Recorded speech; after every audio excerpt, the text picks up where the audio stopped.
Question number 3 में आपको दिया गया है अभाज्य गुणनखंड विधि द्वारा निम्नलिखित पूर्णांकों के एचसीएफ और एलसीएम ज्ञात कीजिए।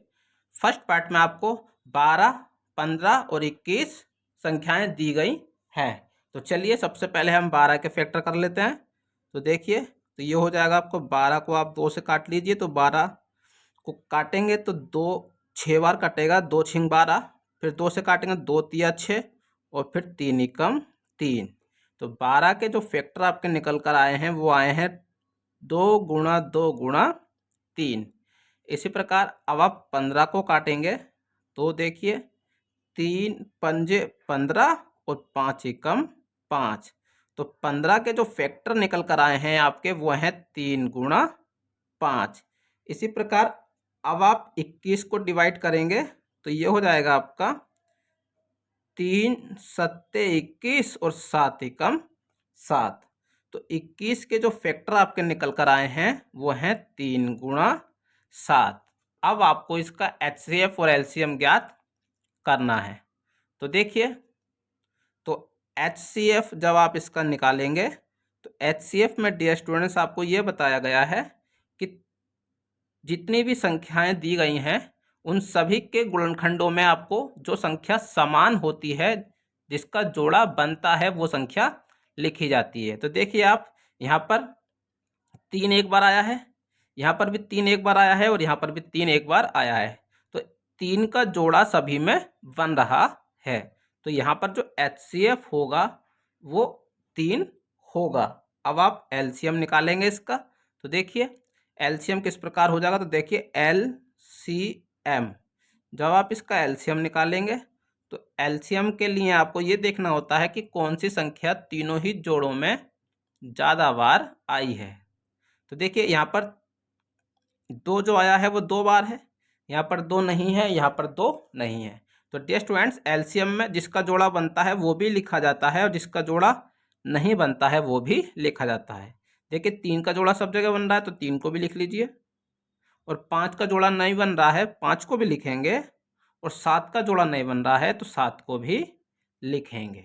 तो डियर स्टूडेंट्स, अब आप इन सभी संख्याओं का जब गुणा करेंगे तो गुणा करने पर इसका 420 निकल कर आ जाएगा। तो इस प्रकार से आप क्वेश्चन नंबर 3 के फर्स्ट पार्ट को सोल्व कर सकते हैं। क्वेश्चन नंबर 3 के सेकंड पार्ट में आपको दिया गया है 17, 23 और 29। आपको इसका एचसीएफ और एलसीएम ज्ञात करना है। तो देखिए डियर स्टूडेंट, जब आप 17 को डिवाइड करेंगे तो 17 तो किसी से कटता नहीं है, तो 17 के जो गुणनखंड होंगे वो 17 गुणा 1 होंगे। इसी प्रकार जब आप 23 के गुणनखंड करेंगे तो 23 भी किसी से नहीं कटता है, तो उसके गुणनखंड होंगे 23 गुणा 1। इसी प्रकार 29 भी किसी से नहीं कटता है, तो 29 के जो फैक्टर होंगे वो होंगे 29 गुणा 1। तो डियर स्टूडेंट्स, क्योंकि 1 जो होता है वो सभी का गुणनखंड होता है। अब आप इसका एचसीएफ ज्ञात करेंगे। तो एचसीएफ निकालने के लिए डियर स्टूडेंट्स आपको ये देखना होता है कि तीनों ही संख्याओं के गुणनखंडों में कौन सी संख्या समान है। तो आप देख सकते हैं कि यहाँ पर 1 1 1 सभी जगह आया है, तो यहाँ पर जो एचसीएफ होगा वो आपका 1 होगा। अब आप एलसीएम निकालेंगे। तो एलसीएम में डियर स्टूडेंट्स आपको ये देखना होता है कि कौन सी संख्या का जोड़ा बन रहा है, आपको वो भी लिख होती है, और जिसका जोड़ा नहीं बनता है आपको वो भी लिखनी होती है। तो देख सकते हैं आप 17 का जोड़ा नहीं बन रहा है तो आप 17 को भी लिखेंगे, 23 का जोड़ा नहीं बन रहा है आप 23 को भी लिखेंगे, और 29 का जोड़ा नहीं बन रहा है आप 29 को भी लिखेंगे, और 1 का जोड़ा बन रहा है तो आप 1 को भी लिखेंगे। तो डियर स्टूडेंट्स, जब आप 17, 23, 29 और 1 की गुणा आपस में कर लेंगे तो यहाँ से आपकी वैल्यू 11339 निकल कर आएगी। तो डियर स्टूडेंट्स, इस प्रकार से आप क्वेश्चन नंबर 3 के सेकंड पार्ट को सोल्व कर सकते हैं। क्वेश्चन नंबर 3 के थर्ड पार्ट में आपको दिया गया है 8, 9 और 25। तो सबसे पहले आप 8 के फैक्टर कर लीजिए। तो इसको आप 2 से काटेंगे तो 2 चौक 8, 2 दूनी 4 और 2 एकम 2। तो 8 के जो फैक्टर आए हैं वो आए हैं 2 गुणा 2 गुणा 2। अब आप 9 को काट लीजिए।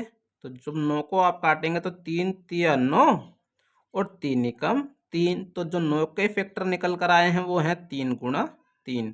फिर आप इस 25 को डिवाइड करेंगे 5 से, तो ये हो जाएगा 5 पंजे 25 और 5 एकम 5। तो 25 के जो फैक्टर होंगे वो 5 गुणा 5 होंगे। डियर स्टूडेंट्स, अब आप इसका एलसीएम ज्ञात करेंगे। तो एलसीएम में आपको ये देखना होता है कि किसका जोड़ा बन रहा है वो भी लिखना होता है, और किसका जोड़ा नहीं बन रहा है वो भी लिखना होता है। तो आप देख सकते हैं डियर स्टूडेंट्स, यहाँ पर 2 यहाँ पर है, 2 यहाँ नहीं है, यहाँ पर नहीं है। तो 2 का जोड़ा नहीं बन रहा है, तो 2 को आपको लिखना है। इसी प्रकार यहाँ पर 3 है, लेकिन यहाँ पर और यहाँ पर 3 नहीं है, तो आपको 3 को भी लिखना है। इसका जोड़ा नहीं बन रहा है फिर भी। इसी प्रकार यहाँ पर 5 है, तो 5 यहाँ भी नहीं है, यहाँ भी नहीं है, लेकिन आपको 5 को भी लिखना है। तो डियर स्टूडेंट्स, इस प्रकार से जो आपकी संख्याएं ये निकल कर आई हैं, इन सभी का जब आप गुणा कर लेंगे तो गुणा करने पर यहाँ से आपकी वैल्यू 1800 निकल कर आएगी। अब आप इसका HCF ज्ञात करेंगे। तो डियर स्टूडेंट्स, HCF में आपको ये देखना होता है कि किसका जोड़ा बन रहा है, बस सिर्फ और सिर्फ वही संख्या लिखनी होती है। तो आप देख सकते हैं कि यहाँ पर 2 है, तो यहाँ पर 2 नहीं है। यहाँ पर 3 है, तो यहाँ पर और यहाँ पर 3 नहीं है। इसी प्रकार यहाँ पर 5 है, तो यहाँ पर और यहाँ पर 5 नहीं है। डियर स्टूडेंट्स, मैंने अभी आपको ये बताया है कि एक जो होता है वो सभी का गुणनखंड होता है। तो यहाँ पर आप 1 लिख सकते हैं, इसी प्रकार यहाँ पर 1 लिख सकते हैं, इसी प्रकार आप यहाँ पर 1 लिख सकते हैं। तो 1 क्योंकि सभी संख्याओं का गुणनखंड होता है, तो इसलिए यहाँ पर इसका जो HCF होगा वो 1 होगा। तो डियर स्टूडेंट्स, इस प्रकार से आप क्वेश्चन नंबर 3 के थर्ड पार्ट को सॉल्व कर सकते हैं।